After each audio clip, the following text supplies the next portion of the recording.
Bom estar com vocês. Olha só, igreja, eu convidei o pastor Alexandre para que fizesse uma série de algumas ministrações para a igreja e nós vamos começar a transmitir a partir de hoje, tá?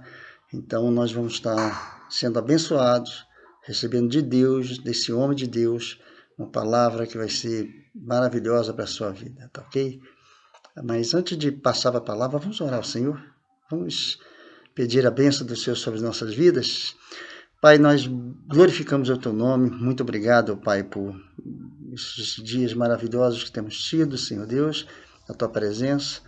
Muito obrigado, Senhor Deus, pelos amigos, pelas ovelhas que temos, Senhor Deus, a igreja que pastoreamos, aqueles que estão ao nosso redor, Senhor Deus. E, Pai, que nós te louvamos por isso, te louvamos, Senhor Deus, pelo meu aniversário, mais um dia de vida, mais um ano de vida, melhor dizendo, em que o Senhor nos tem abençoado, onde nós desfrutamos os dias com família, com amigos, pessoas de contato, sim, muito próximo, Pai. E pedimos que o Senhor agora, Pai, venha trazer uma palavra de edificação, de transformação de vida sobre a Tua igreja, Senhor Deus, para a honra e glória do Senhor Filho de Jesus. Amém.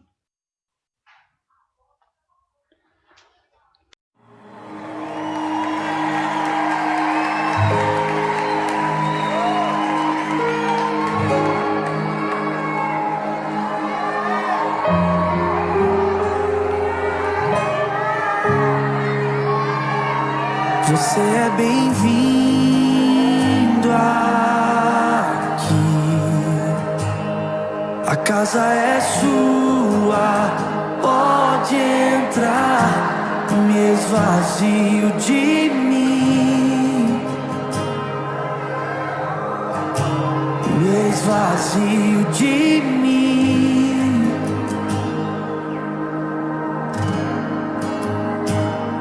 Sopra o teu vento aqui, toma o teu trono, vem reinar. Nós queremos te ouvir, oh, nós queremos te ouvir.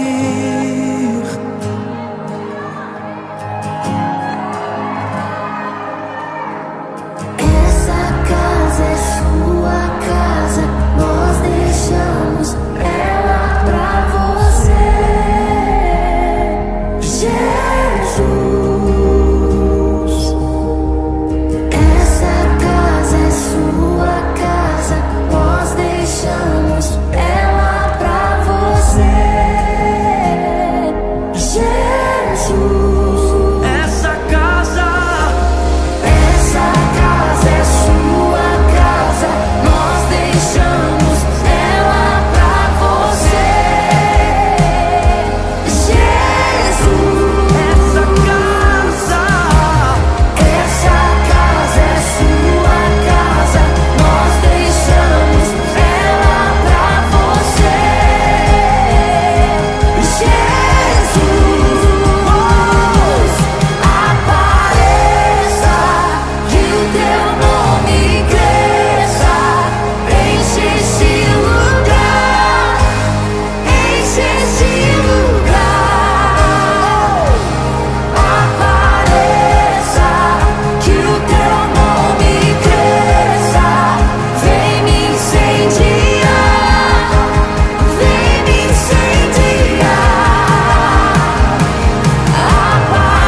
deixamos Jesus. Nós deixamos Jesus. Nós deixamos ela pra você, Jesus. Tu és o morador, Jesus. Tu és o morador. Tu és o morador, Jesus. Tu és o morador, Jesus. Tu és o morador, Jesus. Vem, Jesus, pode entrar, Jesus. Mude todas as coisas de lugar, Jesus. Mude tudo de lugar, Jesus.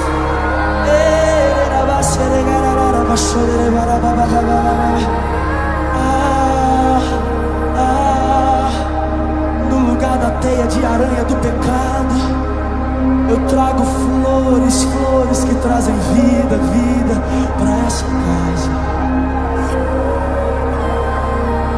E ao invés de esconder debaixo do tapete o seu passado, eu tiro a sujeira, jogo no lixo e deixo limpo, purifico a casa onde eu pretendo habitar. Onde eu pretendo habitar. Onde eu pretendo habitar.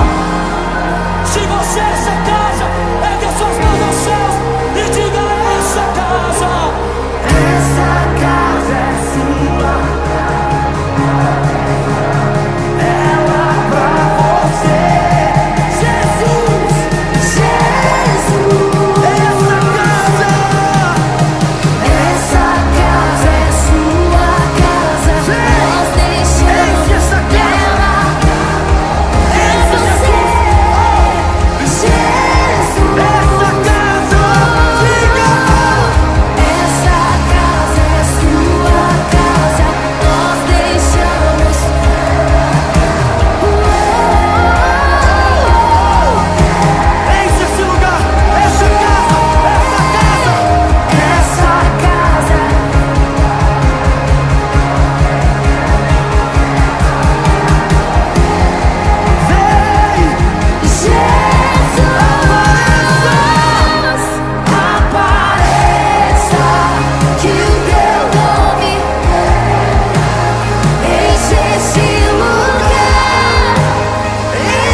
Olá, irmãos! Que alegria a gente poder estar desfrutando desse tempo juntos através dessa ferramenta aqui. Sérgio me convidou para estar compartilhando a palavra com você e usando esse instrumento para tentar, de alguma maneira, cooperar com a tua caminhada, com a sua vida em Cristo. Recentemente temos sido levados a refletir muito sobre a caminhada da igreja. Você é igreja. Você é chamado para ser igreja. Você é chamado para viver como igreja. Você é chamado para experimentar, desfrutar de toda a potencialidade da igreja, toda a graça de Jesus sobre a sua igreja, a que ele disse que seria a plenitude de todos os tempos. A igreja de Cristo na terra. Gente que vive, que desfruta, que experimenta e que compartilha a maravilhosa vida de Deus. Então nós temos sido levados a pensar sobre o que seja isso. Bom, a gente sabe que ser igreja não é exatamente ir a um templo. É muito possível que alguém vá ao templo, assista a cultos, assista a reuniões, assista a encontros e nem por isso seja igreja. Igreja não é cantar canções, ouvir ou falar sermões. Há muita gente cantando canções emocionantes, outras alegres, outras bastante místicas. Há muita gente ouvindo e falando sermões com boa oratória, com um encargo de muito conhecimento teológico, mas sem por isso, nem por isso tendo exatamente uma experiência da vida da igreja.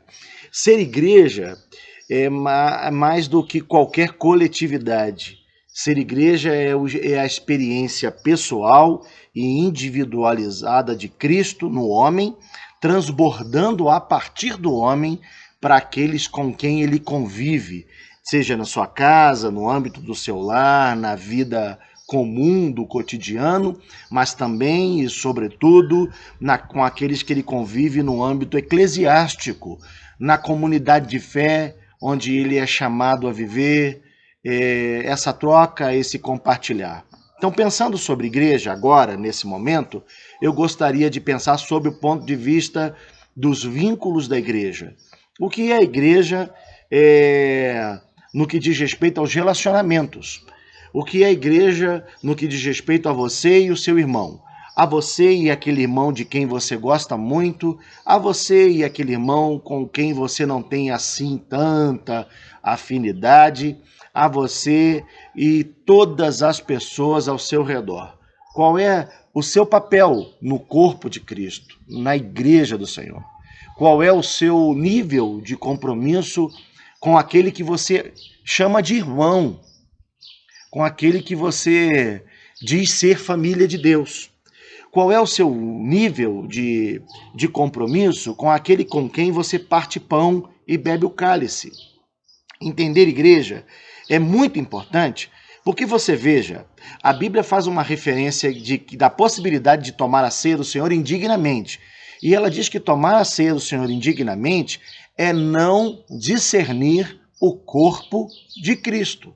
Eu não sou digno da ceia, não é equivocadamente perto do que alguém pensa, porque cometi esse ou aquele ato de pecado, então não devo cear. Na verdade, não.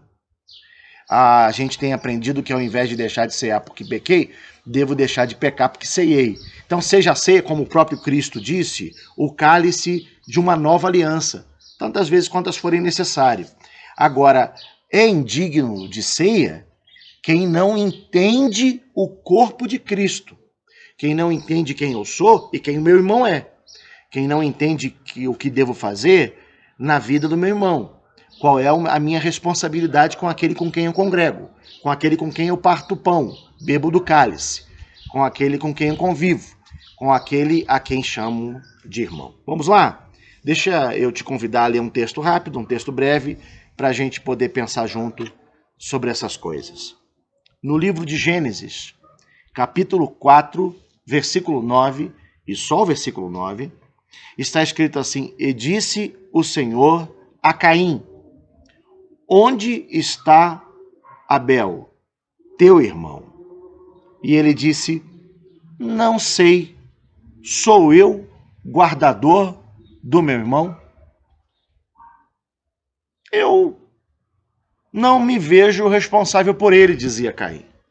Deus aborda Caim e diz: Onde está Abel, aquele que é teu irmão? Onde nesse momento está o teu irmão?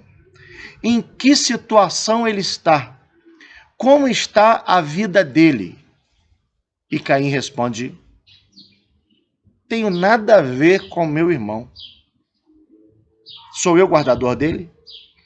Bom, você conhece a história. Caim tinha acabado de matar Abel. Deus o questiona, não porque não sabia. Questionamentos de Deus nunca são porque ele não sabe. Deus é onisciente, sabe de todas as coisas. mas quando Deus questiona alguma coisa é porque a gente não sabe. E Deus questiona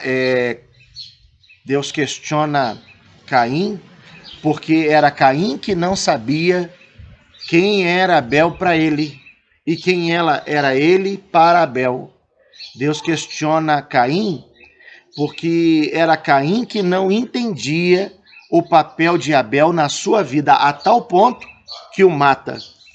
Muitas vezes estamos matando nossos irmãos, por ação ou por omissão. Estamos matando aqueles com os quais congregamos, convivemos e comungamos, ou deveríamos comungar, porque a gente não entende quem eles são e quem nós somos na vida uns dos outros. Nós não entendemos a mutualidade da igreja, o privilégio de ser igreja uns com os outros. Antes da gente continuar e pensar nisso, eu queria te chamar a um momentinho de oração. Porque eu não sei em que situação você está assistindo esse vídeo, mas eu sei que Deus quer usar essas coisas para tratar com a tua vida, para te fazer alcançar um patamar maior, um degrau maior no âmbito dos relacionamentos. E eu queria pedir que o Espírito Santo tratasse com você, falasse com você, que mais do que a minha voz audível, você escute no seu coração, lá dentro da sua consciência, a voz do Espírito Santo falando com você sobre seu irmão agora. Porque enquanto falo, o Espírito está te perguntando onde está o José, a Maria, onde está o João, e eu espero que você não diga, não sei. Vamos orar? Pai de amor, obrigado por esse tempo e por essa oportunidade. E obrigado por esse irmão, irmã, que agora assiste esse vídeo e partilha comigo desse privilégio. Minha oração, Senhor, é que mais do que eu e Sérgio, quando me chama para essa gravação, mais do que a gente pode imaginar, o Senhor vá transcender na vida de quem assiste o vídeo. Que o Senhor vá além do que a gente planeja, do que a gente imagina e cuide da sua igreja. A despeito de quem eu sou, apesar de mim, o Senhor esteja edificando a cada irmão, cada irmã nesse momento. Em nome de Jesus. Amém. Onde está teu irmão? Em que situação ele está? Nesse momento, onde está aquele com quem você convive? Aquele que você se encontra, e agora nesse momento de pandemia, talvez não fisicamente, mas se encontra virtualmente. Aquele que é parte da mesma comunidade de fé. O que é que você deve fazer? Equivocadamente, a gente acha que quem cuida da comunidade de fé são os pastores. Talvez você esteja dizendo assim, o pastor Sérgio deve saber onde está meu irmão. O pastor Sérgio deve saber onde está aquele que reúne comigo. Mas não é assim que o Pai planeja. Quando Mateus 17, Jesus começa a ensinar sobre aquela parábola da ovelha perdida, a gente acha que aquele pastor da parábola é um líder eclesiástico. É aquele homem que hoje a gente chama de pastor, o que prega domingo à noite, o que é responsável pela congregação. Mas Jesus não estava falando desses líderes eclesiásticos. Jesus não estava falando de um pregador. Quando Jesus estava falando da parábola da ovelha perdida, ele estava inclusive falando de uma série de parábolas. Leia o contexto, dá uma passeadinha lá no texto. Ele fala da dracma perdida, ele fala do filho pródigo, ele fala de vários níveis de relacionamento entre aqueles que cuidam uns dos outros. O que Jesus estava querendo falar com aquela série de parábolas era tratar do nosso relacionamento. Entre elas, ele fala de uma ovelha que se perde e de alguém que é na vida dessa ovelha como um pastor, mas tenta desconstruir a ideia do líder eclesiástico, evangélico. Pensa no pastor de ovelhas, no camarada que cuida de animais frágeis. E Jesus estava usando isso como exemplo e um parâmetro para nosso relacionamento.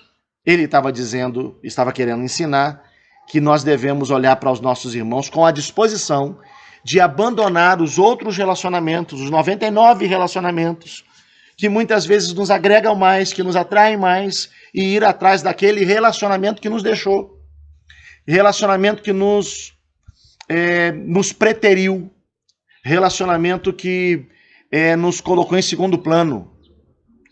Nós temos uma tendência equivocada de ir para a igreja com o mesmo conceito secular com a mente da gente. A gente se aproxima mais de quem é mais amigo, quero dizer, com quem a gente tem mais afinidade, que a gente gosta mais, que fala das coisas que a gente gosta de ouvir, que tem um caráter e um temperamento que nos agrada, que não comete aqueles erros que a gente despreza, gente que é muito parecido com a gente, que tem qualidades semelhantes, e a gente se afasta daqueles que a gente comumente se afasta. Mas a igreja não é uma comunidade assim. O nosso vínculo da igreja não é feito para ser um ambiente de coleguismo. Não é feito para ser pela via da afinidade. Não me entende errado. Eu não estou querendo dizer que seja pecado ter afinidade. Eu não estou querendo dizer que seja errado ter alguém que você facilmente gosta dessa pessoa, naturalmente gosta dela. Não tem nada de errado nisso. Mas é errado preterir o outro. É errado colocar uma hierarquia de serviço. Eu me aproximo mais e eu sirvo mais aquele porque gosto mais dele. Isso é absolutamente carnal, não passa pela via do Espírito e não é a proposta da igreja. Então, eu queria desafiar você a colocar toda a comunidade onde você reúne no mesmo nível agora. E nos critérios que nós vamos falar, você igualar a todos, para que a gente avance no desafio de ser igreja. E eu vou falar para você o que você deve ser na vida do seu irmão. Se você quer ser uma comunidade de fé que segue Jesus, se você quer ser igreja, você precisa, em primeiro lugar, privilegiar aqueles com os quais você reúne. É uma ordenança bíblica, é um critério e é um fundamento bíblico que esses com quem você parte o pão tenham na tua vida privilégio. Quer ver? Leia comigo Gálatas, capítulo 6, versículo 10. Carta de Paulo aos Gálatas. Eu estou encontrando aqui no meu telefone. Capítulo 6, versículo 10. Então, enquanto temos tempo, enquanto há oportunidade, façamos o bem a todos, mas principalmente, quer dizer, há uma classe especial, há uma classe privilegiada, principalmente aos domésticos, aquele que comunga, aquele que convive, domésticos da fé. Paulo está dizendo aos Gálatas, vocês devem ser pessoas do bem, vocês devem ser pessoas filantrópicas, vocês devem ser pessoas generosas, vocês devem olhar para todos com os olhos generosos, com a vida generosa. Mas quando pensarem em fazer o bem, lembrem-se, estejam atentos, de que há uma classe privilegiada para o bem. Bem, todo mundo tem uma classe privilegiada para o bem. Todo mundo tem.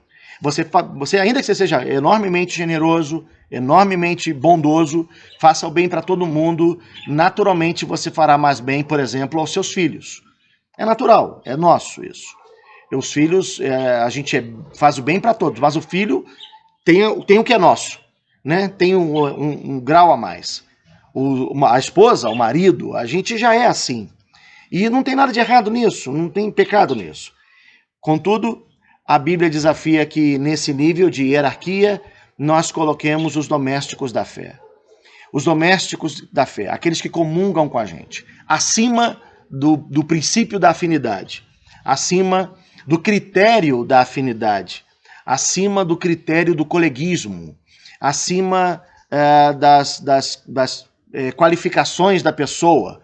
O fato de ser um doméstico da fé deve privilegiar um irmão em relação ao seu serviço de bondade, ao seu serviço de generosidade.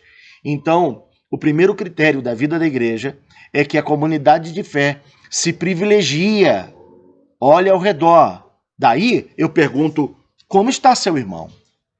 Como estão as emoções do seu irmão, por exemplo, num tempo de pandemia? Como está o José, aquele irmão que esteve lá na reunião, que você já não vê há tanto tempo? Como vai teu irmão? Como está, por exemplo, as necessidades financeiras do teu irmão? Como está a casa dele? Como estão comendo os filhos dele? Como está a conta de luz desse irmão? Como está o suprimento das necessidades fundamentais de toda a igreja onde você comunga? E não é o líder eclesiástico responsável por isso. Uma igreja madura em fé é uma igreja que cuida uns dos outros, que se responsabiliza uns pelos outros. O pastor, o líder eclesiástico, tem a responsabilidade de fazer o que eu estou fazendo aqui hoje. Pastor Sérgio faz com você com frequência, te ensina a cuidar uns dos outros.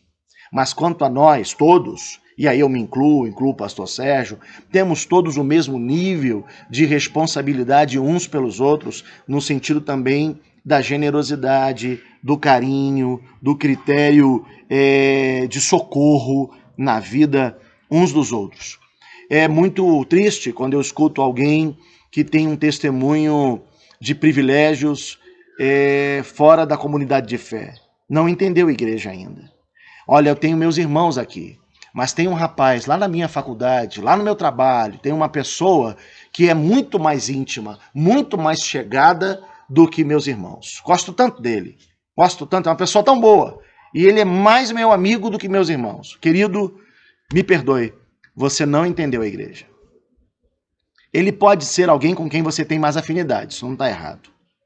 Ele pode ser alguém que tem mais qualidades que você gosta, isso não está errado. Mas ele não pode ser alguém mais íntimo do que os seus irmãos, mais próximo do que os seus irmãos. Nosso relacionamento é fundamentado no dar e não no receber. Então, no âmbito dos privilégios, seja a sua comunidade de fé, os domésticos os da fé em primeiro lugar. A segunda coisa que eu quero frisar com você é que você tem responsabilidade em fazer crescer o seu irmão. Efésios 4, versículo 16, está escrito assim. Abre comigo, vamos lá.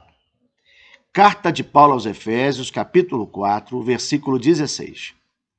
Do qual todo o corpo, bem ajustado e ligado pelo auxílio de todas as juntas, segundo a justa operação de cada parte, faz o aumento do corpo para a sua edificação em amor. Eu vou ler de novo. Do qual todo o corpo, bem ajustado e ligado pelo auxílio de todas as juntas, segundo a justa operação de cada parte, faz o aumento do corpo para a sua edificação em amor. Esse texto é maravilhoso. O apóstolo Paulo faz uma analogia do corpo humano, referindo-se ao corpo de Cristo, a igreja de Jesus, essa que você faz parte. E ele diz que esse corpo de Cristo, tal qual o corpo humano, se cada um cumpre o seu serviço, ele produz edificação e crescimento. O corpo cresce porque cada um coopera. Você veja que Paulo não menciona a cabeça nessa analogia.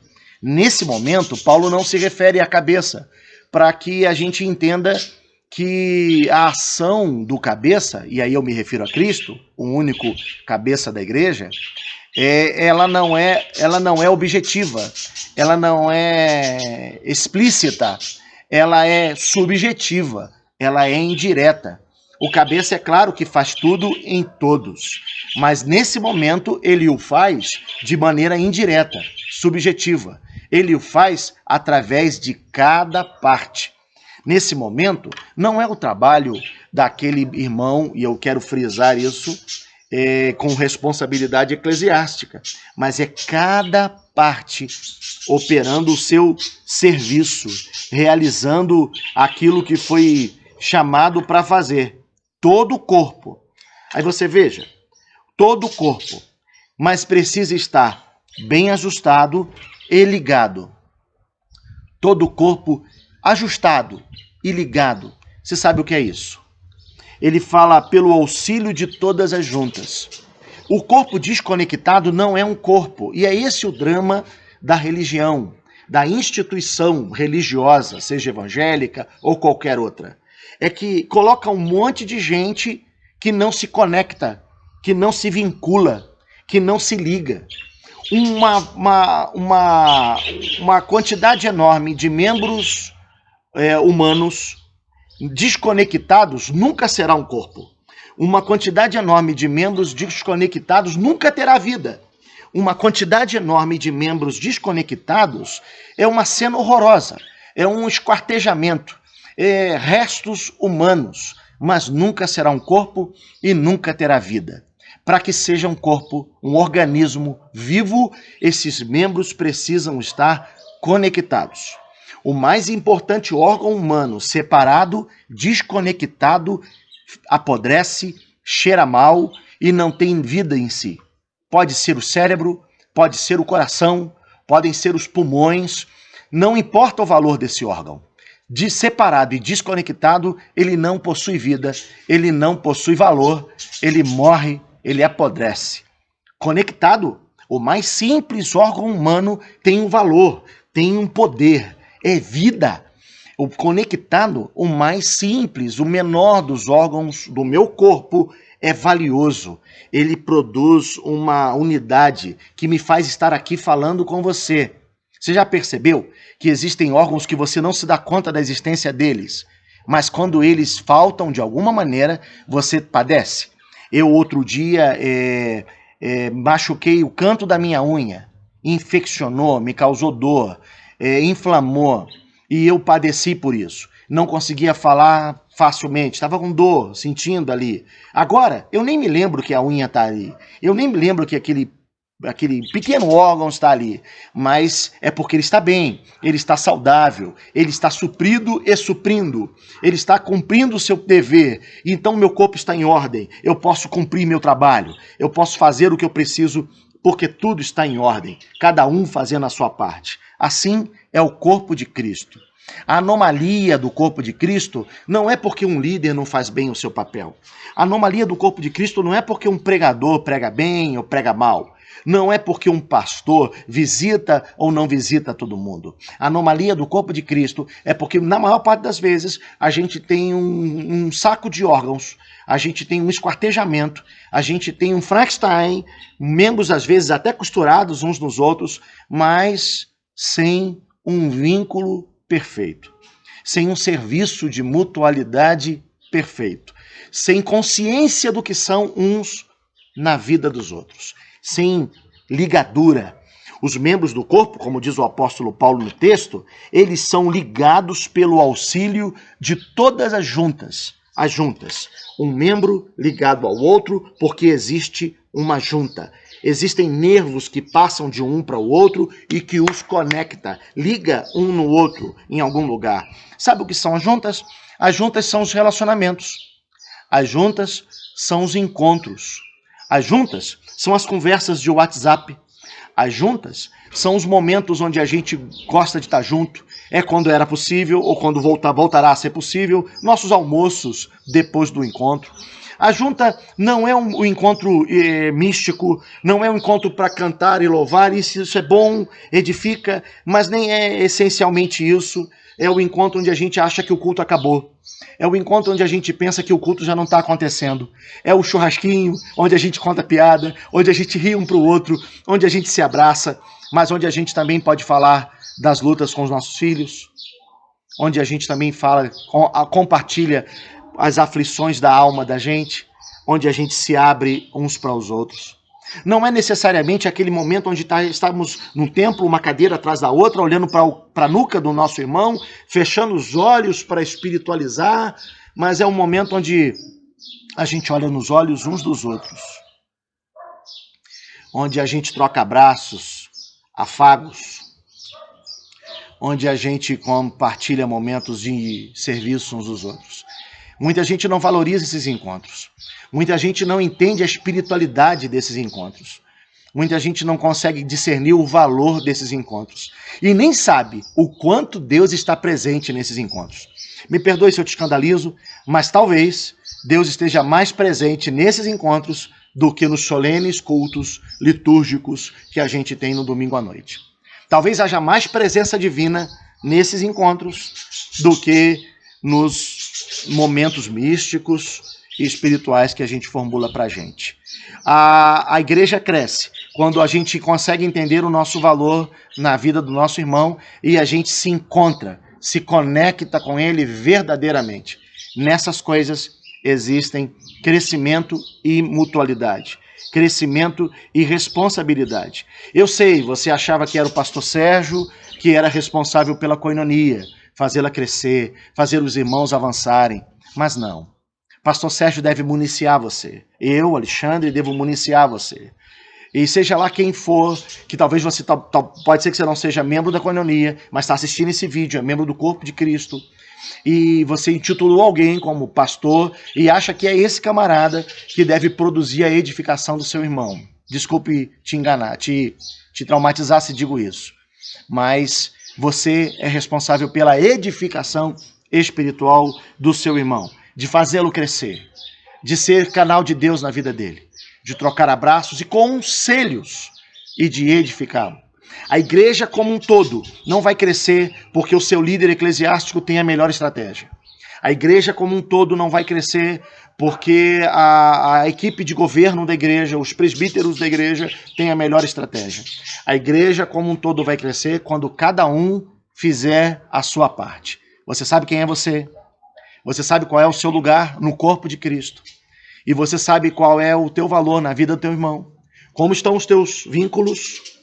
Como estão as juntas que te ligam ao teu irmão? Cabe a você edificá-lo. Cabe a você cumprir o seu papel. Ainda tenho outras coisas para dividir com você. Ainda preciso falar do seu dever de edificar. Preciso falar do seu serviço com os dons.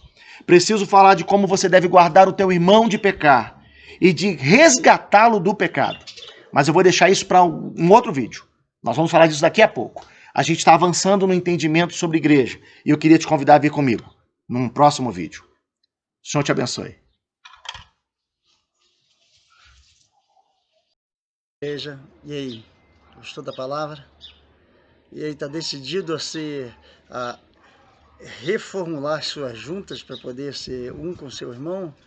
Que maravilha de palavra, né? Que bênção de palavra. Muito bom mesmo, né? E até para que essa junta se fortaleça, eu estou querendo te convidar mais uma vez. Toda quinta-feira, às 8 horas da noite, nós temos um encontro assim, com a igreja, né? Através da parte, vamos dizer assim, online. A gente não pode estar pessoalmente, mas nós podemos virtualmente, através desse canal que nós temos usado aí para conversar, para bater um papo, conhecer um pouco mais um ao outro, as suas opiniões, né, os seus valores, tá? Então vamos orar ao Senhor. Pai, nós queremos te louvar, Senhor Deus, por essa palavra, porque essa palavra veio, Senhor Deus, para trazer um crescimento, para nos alicerçarmos, Senhor Deus, para entendermos mais nossos irmãos e sermos entendidos por eles, Senhor Deus.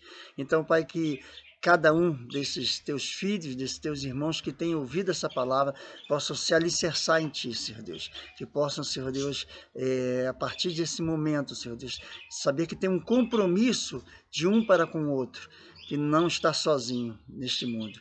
Muito obrigado. Pedimos a Tua graça e a Tua bênção sobre nossas vidas, em nome de Jesus. Amém. Que o Senhor possa te abençoar e dar uma semana de conquistas, de vitórias, de encontro com Ele, em nome de Jesus. Amém.